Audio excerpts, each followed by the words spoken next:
Now, there are a lot of tools out there that can help you do that. The problem is organizations and administrators have to.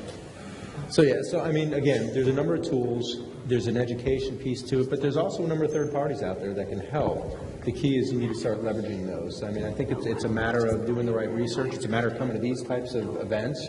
What I found is in teaching and people learning. And what I found interesting, I've been through a number of different conferences as well, and it's real interesting to me is that in general, auditors and everything have not been as exposed as they should be to these environments. And I think that's part of the problem, is that they just don't know, frankly, what has been virtualized and where it's been until somebody like you comes in and says, yeah, by the way, I'm here testing, and what is all this stuff doing out here? And what are all these applications sitting out in the cloud?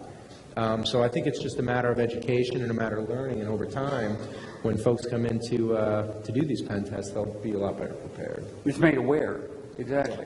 Now, I'll just add real quick. There depends on your organization if you're willing to accept risk. A lot of companies feel that new technology is a business advantage, or they call it IT as a weapon. They want to be in the leading edge and have that new technology. So you're going to accept a little bit of risk to be there, and that's where cloud is right now. Most companies feel very confident doing their test and dev operations in the cloud. There's a lot of cloud solution providers that are just focused on test dev. But like you mentioned, Verizon, Rackspace, AT&T, a few other big ones, they're focusing on the bigger enterprises. They need to engage their professional services or these third parties. And if you're not willing to accept that risk right now, maybe it's not the right time. Okay, very good. Now, we have our friend across the ocean, Sam, and he's kind of behind the 8 ball because there's a lot of fraud in Nigeria. Joe made the joke, but unfortunately, part of that's true. And I'd like to have Sam ask some questions to convince him why should he move to cloud or virtualization. All right, thank you. Looking at cloud, I must confess to you that I have some reservations. The key issue is that I work for a bank that places a whole lot of emphasis on security. Okay, I mean, considering the kind of threat we face today, and such a bank have made considerable investments in security as part of our defense in depth.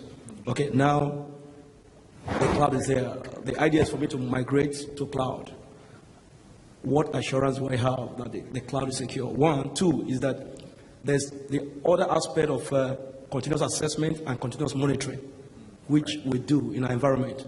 When anything goes wrong, we easily see it, we detect it, and we respond. If I'm going to migrate to cloud, do I still going to have that kind of capability? And also the issue of trust here. I mean, am I not giving out so much to a guy whom I don't know? I mean, it's a different guy that's going to be managing the infrastructure out there. So I just want to find out. Yeah, cloud does not have to be public cloud. Well, you don't have to delegate the trust to some other third party. Yeah, and I think that's a key point. That's what I was exactly going to say, is that there's a difference between public and private cloud. So you can build your own cloud and get the automation and the capabilities of virtualization and the underlying characteristics of being able to provide security from that layer without moving things out to, quote, the cloud. Because, again, the cloud, it depends how you define it. And that's always been, I mean, that's for a couple of years now, people still struggle to determine what is the cloud. And it doesn't necessarily have to be the public cloud. So, you can move some non-critical workloads. We see a lot of organizations move out to the cloud. And again, more core services and those types of things. But when you're talking about your account information and those types of things, you may want to keep that internal, at least for now, until we've got better controls. Again, in the U.S., and I'll let Stephen answer this more specifically, but we've got things like FedRAMP and specific controls that require cloud providers to meet these regulations. Again, I don't know that you've got that in Africa. I personally don't know, but that's where maybe you keep that inside and you start from that piece. But by virtualizing, you can gain some great advantages by being able to provide security at a different level and a different level of granularity than you can physically, down to every single virtual NIC, down to the concept of introspection. I wish you were here earlier this morning. This is all the stuff I talked about.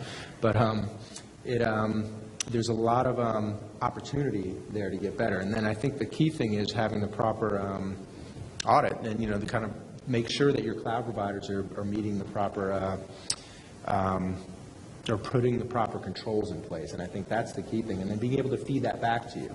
That's some of the work that folks like Cloud Security Alliance, ENISA are helping to create standards for those auditing and those types of tools. But I think it's a matter of you start, you take baby steps first. You start building it out in your own environment, and then you start moving things out into the public cloud. So I think the guys down the way. I'll pass the mic over. Okay, and I think Rob and I, before this, Rob and I had this conversation where you could use a cloud connector and be ready to move when your comfort level is there. Please. That's exactly what I was going to say, is the internal operations team that you have possibly building and supporting your own internal private cloud needs to be up to the maturity model to be able to handle those operations, and that new technology is going to take some time to learn. That's all. I was just going to add, and I've seen this quite a number of times, is if you have bad policies right now, or if you're not comfortable with your policies right now, when you go to the cloud, you're going to actually, it's going to be much worse, right? Exactly. I mean, you want to have solid policies, and your policies don't change based on your medium. You have to have proper policies right now. You have to know what you're doing right now, and then go to the cloud, and then decide how you're going to use the cloud and how you're going to leverage the cloud. You want to really leverage the cloud because of the lasting computing and the scalability in your case. But it doesn't mean you have to necessarily compromise security in any way. Exactly. And then we're getting flagged from our guys in the back because some of you guys are in here for the raffle. I apologize for cutting into your time just a little bit, but we had to deal with a fire alarm. But I did want to hear from Joe Sanders, CIO from City of Memphis, and also mortgage company, on his take on convincing him to go to the cloud. Well, one of my questions would be from an administration standpoint. In going to the cloud, we're looking at staff reduction, but from a governmental standpoint, how do I convince the citizens, city council, and city government that it's the right thing to do because there'll be an impact in the employment area? Well, if I were speaking to a federal space director, let's say, I would start off by saying that there is a wealth of IT work to be done, and that moving to a cloud is not going to eliminate jobs. It will simply repurpose individuals to take care of the many jobs that have to be done to do cloud correctly. Because you're taking an organization that has a group of people and you're replicating it in a whole bunch of places with a whole group of people. Now you're centralizing it with a fraction of the staff. You're losing staff. I disagree with you because the only part of offloading is whatever model you chose to offload. So let's take infrastructure as a service, for example. You're only offloading a fraction of your infrastructure to that provider that you've accepted the risk for. But you still have to maintain your responsibility as an agency to take care of all the configurations for all the virtual devices that you created, because you have the brunt of the responsibility in infrastructure as a service. And if you go the other way with software as a service, you are still responsible for the security of that data. And people in your organization have to be responsible for that. So there are different jobs, but just as many jobs to be done. May I rebut to that? So I would agree with you, sir. So I'll give you a couple of practical examples. GSA, there was one part of GSA that, General Services Administration, they had 30 Lotus Notes administrators. And they upgraded and moved things to Google Docs, and to Salesforce. They did not need those administrators anymore. And the next one, they didn't need 30 different types of new administrators. So I would agree. I mean, what you're seeing right now is you kind of have the worst of both worlds. You have to keep the old folks around, that you look at them, they may not have the tools and technology that they need, and you're still migrating the new. But what you're finding as we're going through this transition, if you've got, Michael said it this morning, if you're a monkey, and you're doing something that software can do, your time is very limited. So to your point, yeah, absolutely. Is there a political risk? Absolutely. That's not my realm. My realm is to say, if I'm a taxpayer and I'm representing you in my city, I want you to make the most effective use of the funds that I'm giving you.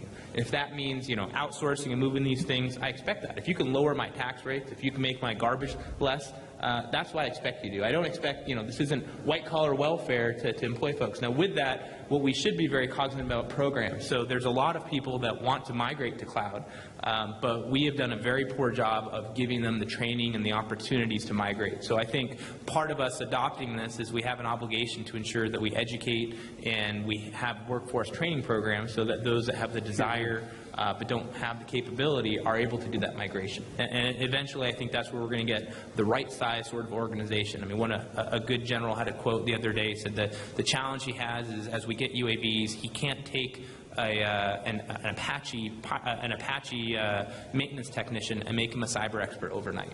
And that's the transition we have going right now, is we have a high skill gap in those that can help with the transition. But there's a lot of opportunities there politically as well to take advantage of. It definitely seems like Now, before we get started, I want to thank former President Clinton, which was Gary, for helping us on this. Thank you very much. All of the panelists, all of the questioners, thank you for your time. All right, give yourself a big round of applause.